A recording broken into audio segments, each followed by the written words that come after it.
Hello everyone, Turtlelagz here, bringing you another AFK journey video. So I just finished showering after a 45-minute walk in which I literally had my game AFK stage auto-clearing for 45 minutes straight. I think I only failed twice during that 45-minute walk. And I'm actually about to do another AFK stage auto push while doing my dumbbell exercise routine. So the structure of this video will be as follows. First, we're going to go over the team setup as well as some free-to-play alternatives. We will go over the faction talent requirements in order to AFK stage push endlessly. We're talking like 24 minutes 19-minute AFK stage non-stop auto pushes, and then we'll actually start the AFK stage auto push. And while the AFK stage is auto pushing in the background, I'm actually going to show you a customized, free-to-play friendly workout routine that I designed for myself, but also I'm going to share with you guys. Those of you guys on my Twitch channel already know about this routine, but I figured that this would be a great way to not only illustrate how powerful this AFK pushing strategy is, but also to offer a very quick and easy way to improve your physical health, which is something that I personally have been working on ever since I came back to California. So without further ado, let's begin. So I do want to give a big shout out to Zero, who is a whale like myself, who was in my previous district during the Song of Strife season, and he was the #1 AFK stage pusher in my district. We're talking like if all of us were on AFK stage like, I don't know, 700, he would be like on AFK stage like 1,000. You know, that's how good he is at AFK stage pushing.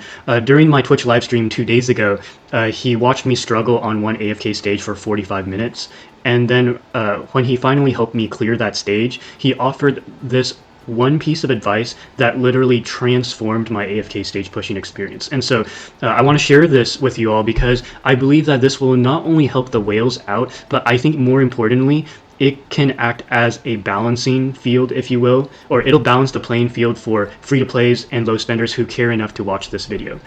Because literally, just as an example, yesterday during Clash Fronts, I was in a skirmish against a P4 player running my P2 heroes, and I won twice. And I think the only reason I won both times was because even though he had 2 Paragons more than my heroes, but I had 4 extra faction nodes lit up. And for those of you guys who don't know already, every time you clear 10 AFK stages, you do end up getting these juicy talent essences, which you can use to level up your faction talents, particularly map 3, which tends to be the grindiest map that we have so far. As you can see, for me, I have almost 2 fully completed map 3 faction talents, and I've actually made a deep push on my 3rd one. Most people, as of this recording, only have 1 fully maxed out one, and maybe have a couple nodes on the 2nd one. So how did I accomplish this? Well, if we go back to the strategy that Zero shared with me, basically what he said was that so 2 days ago, mind you, I'm on AFK stage 1538. 2 days ago, he was on stage 1639. He advised me to get my Lightbearer faction to 30, and I will breeze through the talent stages. Lightbearer and Celestial Hypogenes at 30 is OP. Yeah, and then he further explained that the Tasi comp is basically a free win. It basically turns these double stages that we're doing into single stages because you pretty much have a guaranteed win with your Tasi Lightbearer team, and so it's just a matter of running a second solid team. So what are the 2 teams that I would recommend? Well, it's actually heavily suggested or hinted at from the replays. So for instance, if you go into the records, what you'll find is that for the 2 teams, usually it'll be a Celestial Hypogene team on one side and a Lightbearer Tasi team on the other. But I do want to emphasize that even though many free-to-plays will object right now and say that, oh, well, only whales can do this. This is actually not true. I do have a Twitch viewer and friend. His name is SlowBR. He only has a single copy of Scarlita, and he has, I think, like maybe a Mythic Plus Foresto, and his Tuline's not even Mythic Plus yet. And because of how strong the Hypogenes Celestial faction talent tree is, he's able to actually clear a lot of these stages with just like suboptimal Celestial Hypogenes. Now, I do admit, if you want the smoothest experience with this, there's a couple minimum criteria that I would recommend right now. One recommendation is to have your Foresto Mythic Plus, because the thing about the Celestial Hypogene team is really what you're trying to do is turtle up and hold down the fort until your Smokey gets his Blue Fog activated. And so once Smokey has his Blue Fog activated, thanks to the second glowy tile for the for the Celestial Hypogenes, what ends up happening is that, and I'm referring to this one right here, with the extra Dark Talent tile, you end up having basically Aaron in a bottle, where periodically the enemies will be vortexed in the Dark Void and be drawn closer and closer to you. Now, I know in the pop-up, the overlay, it says to go Tidecall spell, which I found to be the most consistent. However, if you are experiencing issues where you're going against an opponent that, or an enemy lineup that is jumping around a lot, like let's say a Merrily, or you know the birds, the Chocobo birds, or let's say the Psychic Flowers, what you can do is run a binding spell instead, and it'll work quite well. So that's one team, and then the other team is going to be, actually I think it might be easier to illustrate if I just go into the game. So basically the first team I would advise, I have my formation set up Walk My Pet, so I'm going to use this. So basically this is one suggestion. Actually a lot of teams go like this, but I actually think this one's pretty good too, because by having Smokey as close to the front as possible without dying, you have the most efficient radius, if you will, of his blue fog to catch everyone in. And the reason why I say you only need like one copy of Scarlita, you don't even, and you need like, I don't know, say like a legendary Tulane and maybe like a Mythic Plus Fresto, is because what you're going to do is you're going to turtle up with this formation, you know, because you got Smokey, you got Coco as well to provide shielding, Fresto to hold down the fort, and essentially what will end up happening is that, you know, over the course of the battle, a Dark Void will appear, suction everyone periodically closer and closer to your allies, and then your Blue Fog will activate, your Scarlita by now will have come down. Scarlita will yeet, but you actually don't really need to worry about the direction in which she yeets, because the Dark Void actually locks the enemies in. So, say Scarlita does her yeet, normally it'll send the enemies flying, but because the Dark Void overrides that yeet, so the enemies will still be trapped in the void as she does her 4-second stun with her yeet. And then you, just to round out the team, you will run Tulane, and because Tulane, sometimes Tulane will be bait to, you know, attract say like a Sylvina, or maybe some wolf that hits you in the back row, and you know she'll revive, right? And then she also applies a Pyre of Renewal to one of your Forestos, which is very nice. And then she also does a lot of cleanup. Basically, as enemies are in Smokey's Blue Fog, Tuline's burning them down. So as the enemies go low in HP, Tulane will hopefully burn them down, or Scarlita will yeet them off the map before they have a chance to revive. And this is especially important for say like a Brutus, if you're going against a Brutus, a Shakir, an Entendre, just really Thorin, just really obnoxious enemies. Now there is another flavor to this team, which involves Odie, which I think is okay if you are single clearing, but if say you want to walk your dog for 20 minutes straight and just have your phone in your pocket auto clearing, I do think that the first comp that I showed you is a bit more consistent. Yeah. Now, as for the second team, I have two suggestions for you, both which are very free to play friendly. Now, I do have to mention that the second team is the Lightbearer team, and you do need a Tasi. However, a Mythic plus Tasi should be all you need. You do need Mythic plus Tasi because until you unlock her EX weapon, you don't get the 70 haste and 90% damage reduction when she casts her ultimate and sends everyone into the Eternal Dreamscape. So I would say to make the second Lightbearer team work, you have to have a Mythic plus Tasi. I would argue that she is probably the second most impactful rate-up hero released so far in this game, and this game has been out for over 6 months now. The first one being Lily May. I do think Tasi is a very close runner-up to being arguably the best rate-up hero in the game to pull on. I already have her P2. I do plan on getting her P3. That's how much I value her, in not just AFK stage pushing, but also in arena PvP. And then as another core, actually not usually, always, it's going to be Tasi, Lucius, and Rowan, very important, in order. Oh, and actually the formation's incorrect, it should be like this. Or I guess you could do like this too. This was copying a replay. But anyways, the most important thing is that you have Rowan and Tasi on the Glowy McDouble tiles. You have Lucius as a shield bot. You have Haywin as a heal bot / 36% damage mitigation bot. And then you have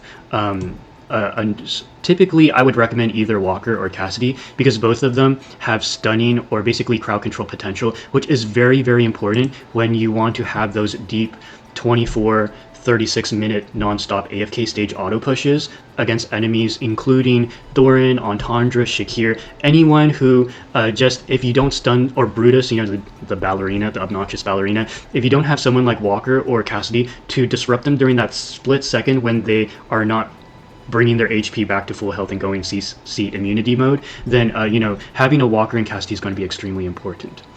And then you're going to be running the resonating spell. And so if I go back to formations here, okay, so I guess this formation was what I had saved before. It's okay, I guess. My deepest push was actually with this casty team. I think I pushed for 36 minutes nonstop.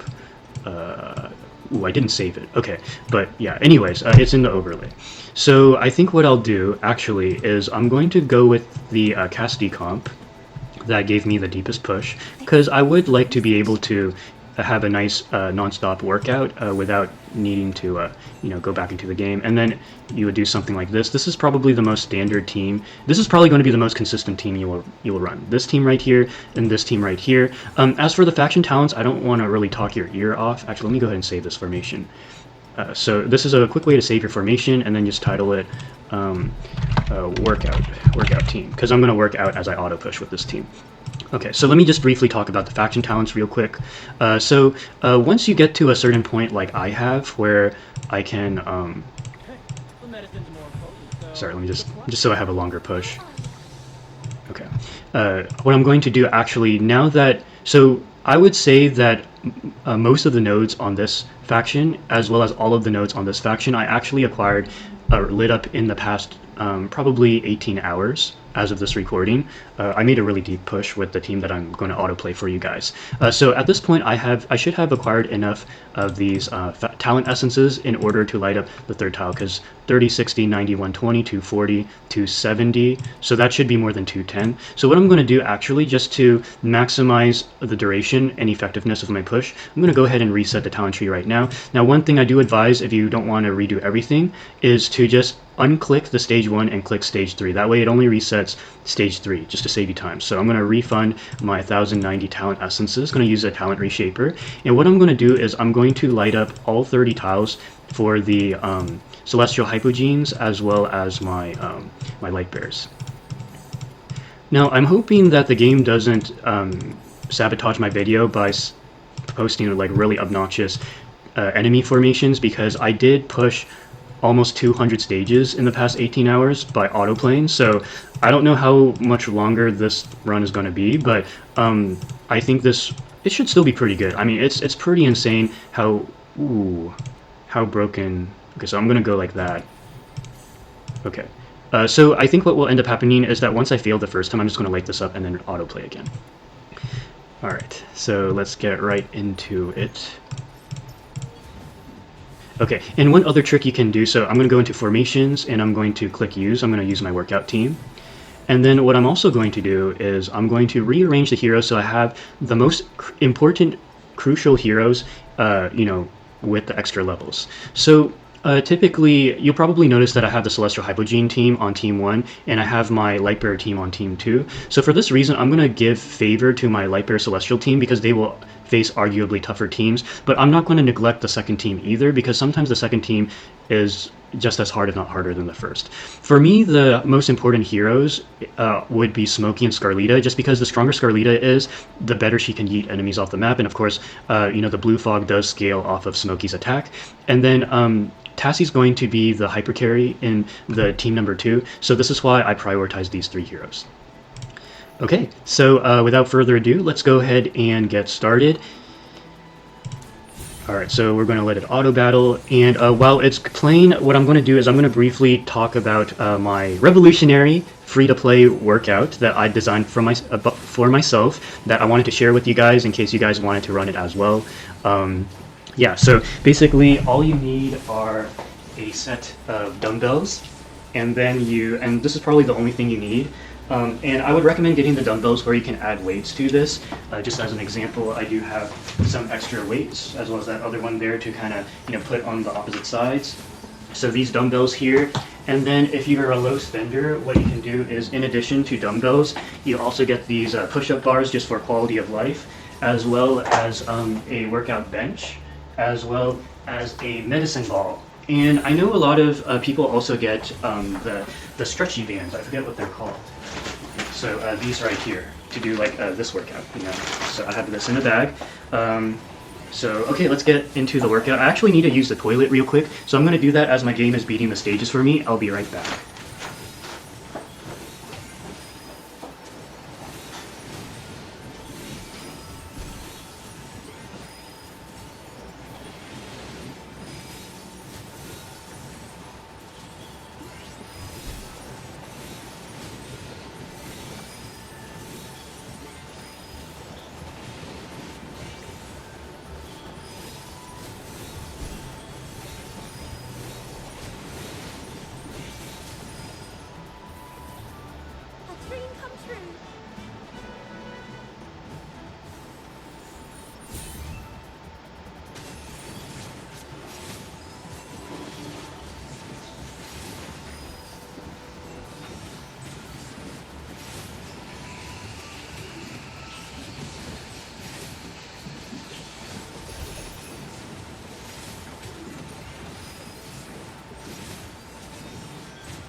Alright guys, so I'm going to go one by one with the workout.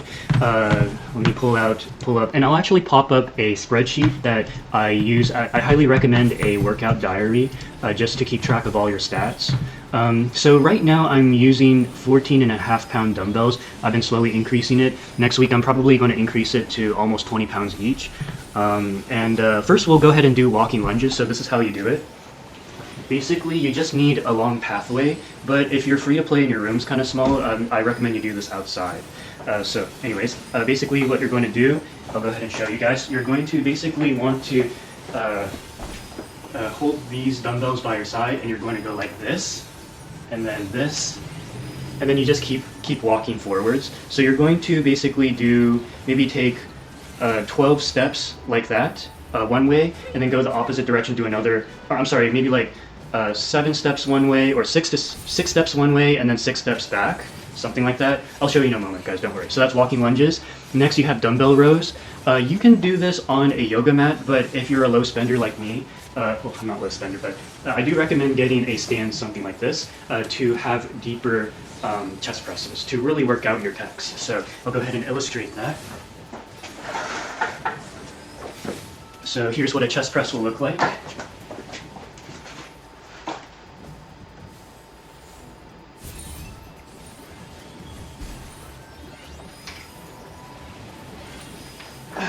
So like that, basically. I forgot to mention, you're going to do this workout in sequence, because one thing I learned from a YouTuber who owns a gym is that you want to work on your largest muscle groups first. So that would be like your legs. That's why we do the walking lunges first.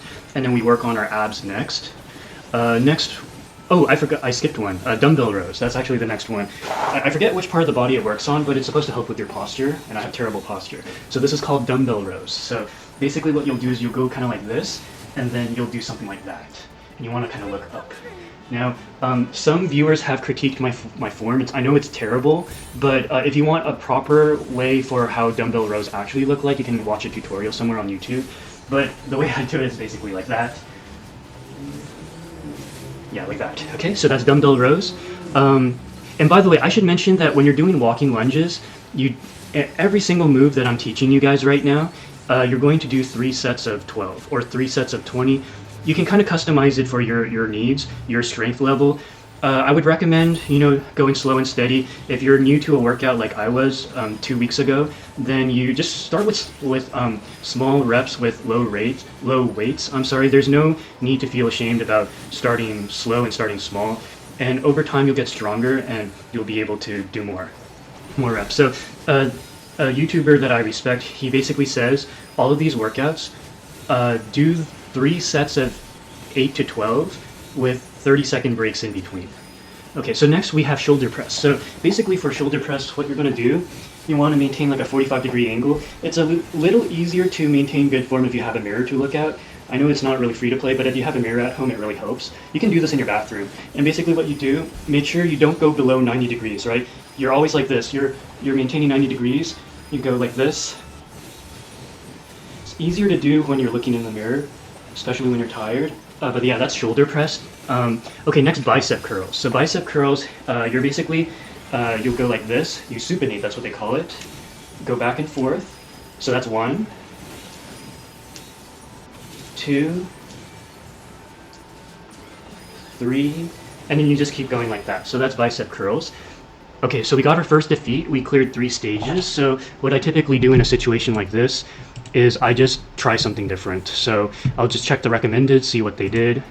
Okay, so they actually swapped the team entirely. Okay, so they ran Sinbad. I honestly don't think that's necessary. I mean, I have a Sinbad, so I'll try it. But if you don't have Sinbad, I honestly think Walker would do it too. And then I just auto again. Okay, so where was I? Tricep extensions, that's the next one. So what you're going to do, something like this, you're going to work on your triceps. You go like this.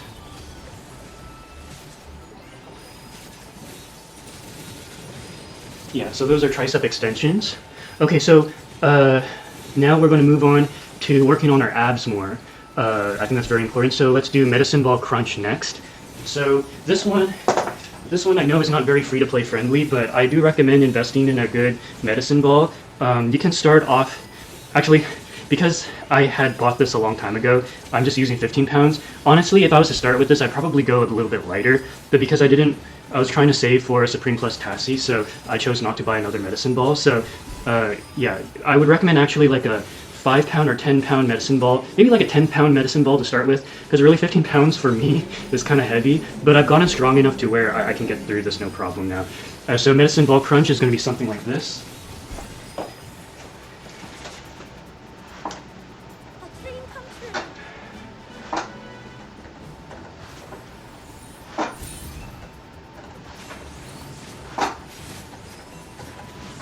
Okay. And then the final thing is push-ups. So I use push-up bars just so that I have good form, but you don't need push-up bars. And you guys know what push-ups are, right? So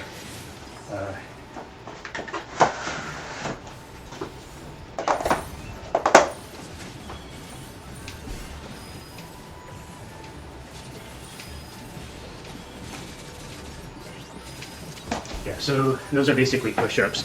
Actually, next week, or maybe I could do it now, I can incorporate a new exercise routine, just because we're going to be AFK stage pushing for a while, so I don't know what this workout is called. I'll have a name overlaid once I find the appropriate name, but I did learn about this during my college days. So you stand on these elastic bands, and you're going to do like this. So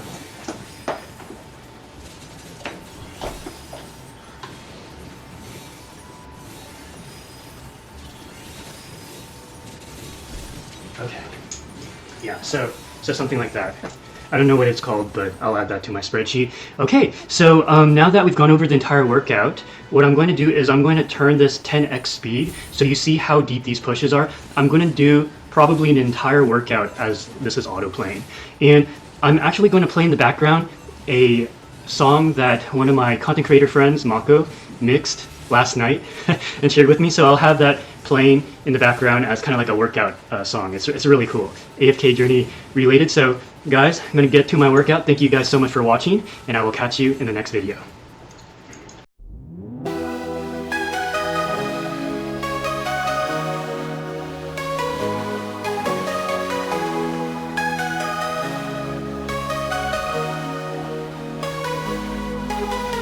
Turtlelagz plays all night long. Money wasted, but his faith is strong. Every click he's closer to the tier where legends whisper in his ear.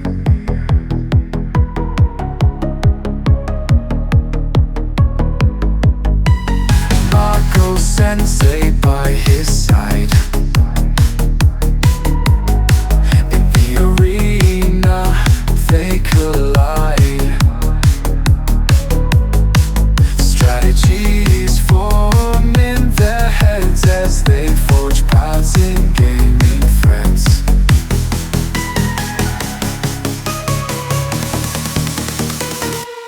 AFK journey never slows. To Paragon's here the progress flows. Destroy the server with might and cheer.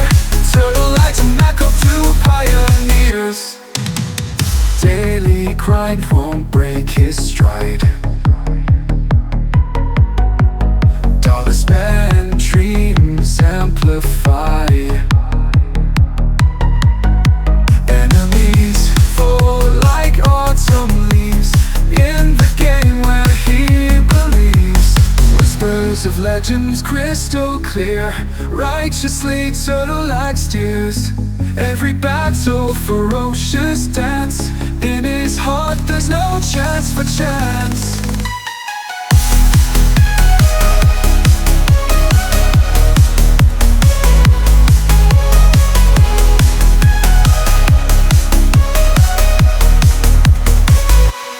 AFK journey never slows. To Paragon's here the progress flows.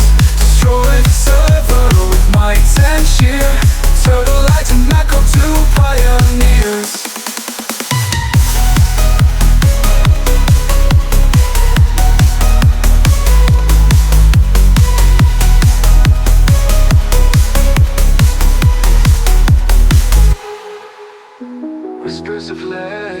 crystal clear. Righteously Turtlelagz steers. Every battle ferocious dance. In his heart there's no chance for chance. AFK journey never slows. To Paragon tier the progress flows. Destroy the server with might and cheer. Turtlelagz and Mako, two pioneers.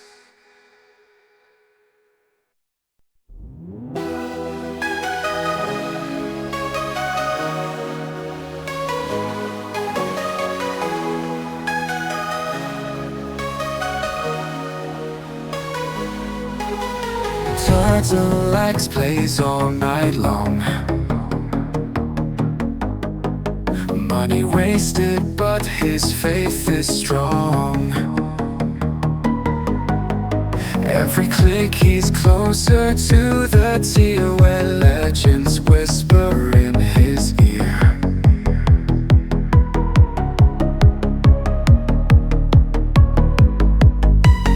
Mako Sensei by his side.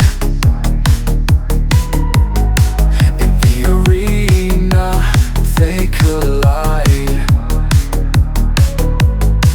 Strategies form in their heads as they forge paths in gaming friends.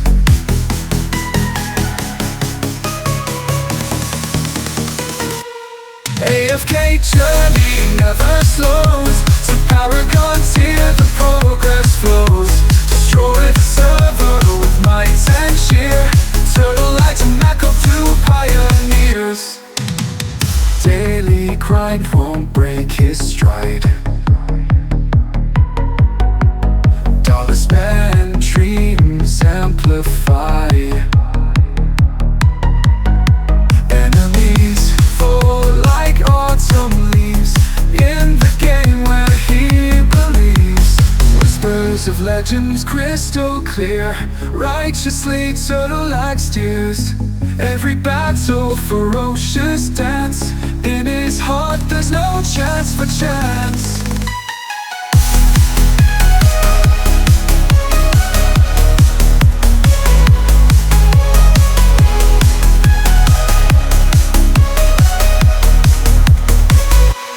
AFK journey never slows. To Paragon tier the progress flows. Destroy the server with might and cheer. Turtlelagz and Mako, two pioneers.